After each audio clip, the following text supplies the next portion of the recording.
Hello there folks, I'm Dan Brown from asortofinterestinglife.com. You're joining me on board good old Tilly, and today we're going to have a general Dan Brown FAQ. A lot of people have asked me to post this video and post the general answering questions about myself rather than the boat or boating things. I don't know what the fascination is, but oh well, this is the video. Before we cut away to some lovely narrowboat footage and general things that have been going on and seen around recently, there's just a couple of things that I want to say. Firstly, thank you all so much for the absolutely incredible mark of hitting 5,000 subscribers on YouTube. I honestly cannot believe that the channel has got this much support, and over recent times, as I've said, it's just unbelievable. We passed 1 million views earlier in the year. We're already almost at 1.4 million views, and it's just incredible. I honestly cannot believe how it's taken off and how people are tuning in and sending me messages. The amount of people that I've seen recently going past and have been leaving notes on the boat if I'm not here, and it's just incredible. So thank you all very much. I'll try and keep waving and shouting and coming out for a chat if any of you recognise me going past on boats. So yeah, thank you so much for that. As I've said in the past, I've been YouTubing for many years, and a lot longer than I've had a boat. And I used to post videos that nobody would ever be interested in or watch. You'd literally be talking, I could post a video and struggle to get 100 views in a year. So now, posting one of these boat videos and seeing it pass 1,000 views in a couple of days it's literally beyond anything I ever imagined would be possible. So you truly have humbled me and given me the confidence to sit down and make these longer, more intricate, time-consuming documentary episodes and things like that. So thank you so much. Also, thank you for all of the amazing comments about the books, and thank you to everybody who posts on Facebook and tweets about the videos and the books and helps me spread the word. Considering that is my basic, well, that is my marketing, and I have a marketing budget, as I say, of 0. All of that really helps out, so thank you very much for that. Second thing I would like to say, thank you very much to everybody who's also added me on Facebook and Twitter. Feel free, as always, to like the Facebook page, but also add me personally on Facebook and Twitter. If you want to see boaty pictures and general updates from my life on the canal, then there's no reason not to just add my personal account, so that's all great. I will say, though, please don't take it as an offence if I don't respond to your comments or your messages and things like that anymore, because I do get so many now that I cannot keep up with them. In the old days, I used to try and reply to every single comment and every message that I got, whereas now, everything that I have, whether that's YouTube and Google+, Twitter, Facebook itself, all of the message and comment notification areas are displaying the maximum number plus. So on Facebook, just my actual personal account, ignoring the sort of interesting Facebook page and the Narrowboat Lad Facebook page, just my actual personal account gets so many messages now that it's always at the 99 plus mark.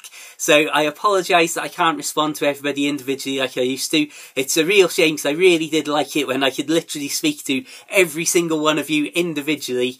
But unfortunately now it's just beyond, well, like I say again, it's beyond anything I could have ever imagined. So thank you so much, and please don't take it as a personal offence if I don't respond to you personally. Anyway, who wants to look at my face? Nobody. Instead, let's look at some lovely narrowboat footage and general things from the canal and have a chat. Right then, down to the actual purpose of this video, the general chat and FAQ about myself. For interest's sake, this boat trip is from the Maysbury services to just past the bridge that you're about to see. Keep your heads down as we travel under the bridge because it is very low.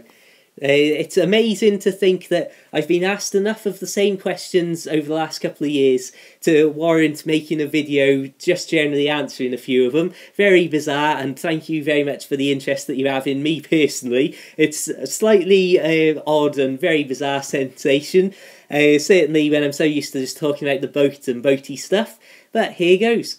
First of all, my name is Dan Brown. I'm 27 at the moment.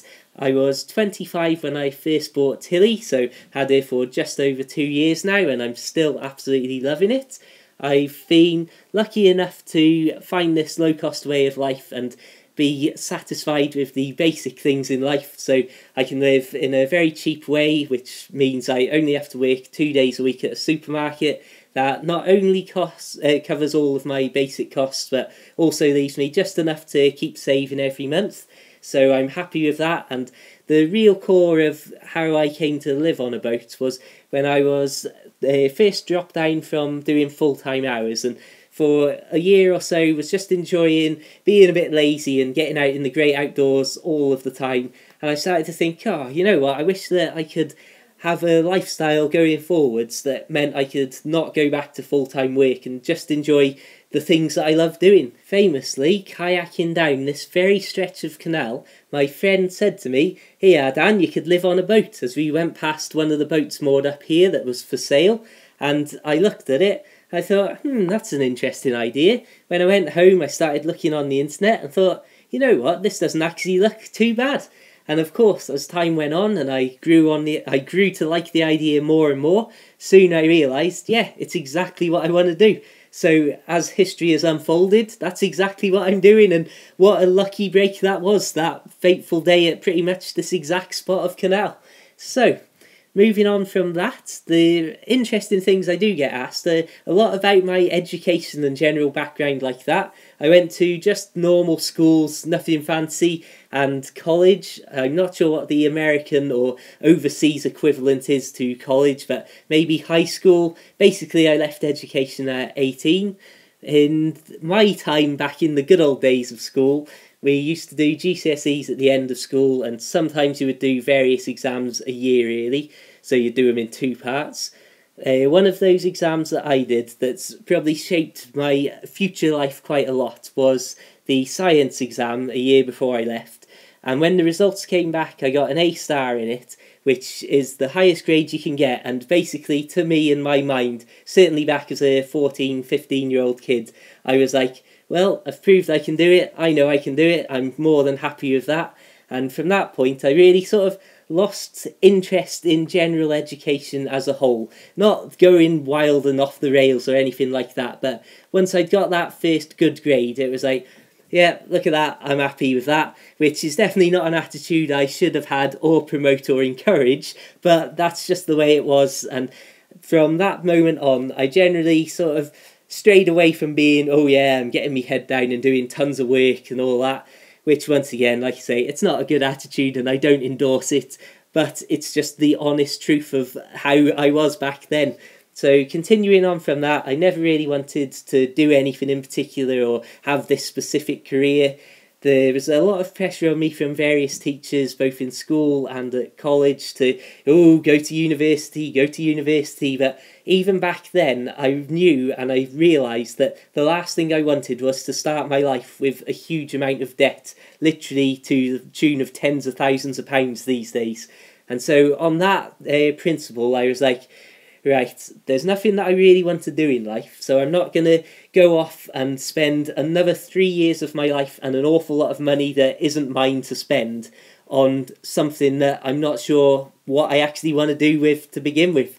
So from that point, I then went through college and had the similar thing of, got to go to university, you'll never be anything if you don't go to university.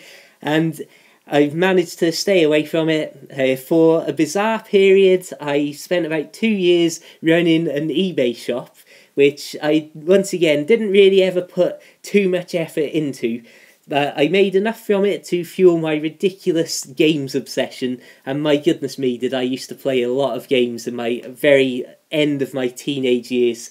So that's basically the ultimate sort of 2-year nerdy period, because not only was I an obsessive gamer that would spend hours upon hours in one sitting playing anything basically, but the actual shop that I had on eBay, amazingly, was selling Star Wars figures, and you would be amazed at how much demand there was back then for all sorts of 1970s and 1980s vintage figures. So yes, I was the ultimate nerd at that point.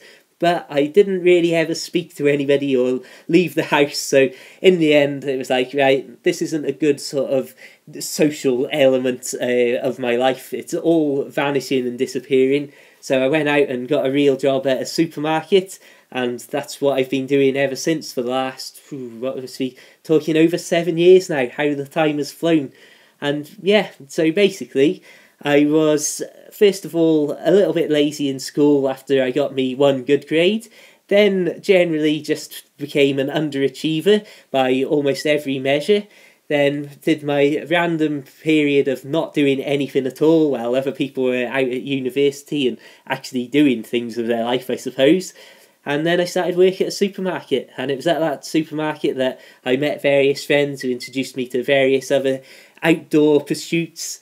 And from there, my life sort of grew into more and more of a outdoorsy, yeah, let's go walking, let's wander up to the fields. And I started writing more and more, like I'd sort of dropped off doing in the previous couple of years.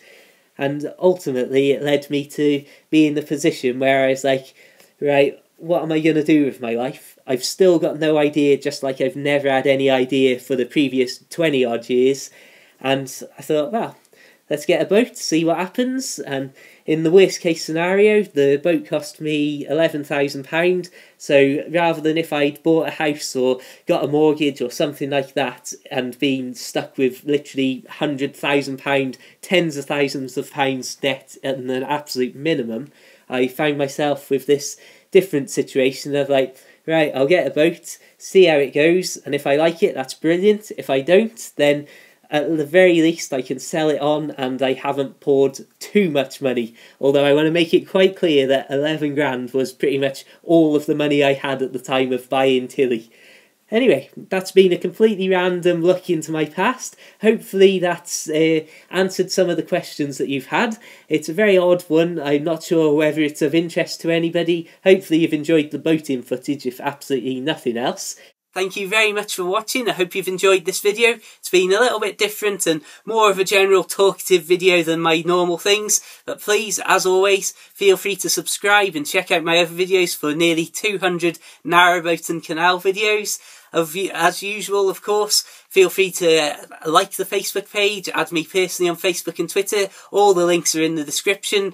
And of course, check out my books for the Kindle, The Narrowboat Lad Living the Dream, and The Narrowboat and the Notebook. Until the next time, have a fantastic day. I wish you all the best and hope to see you back here very soon. Farewell.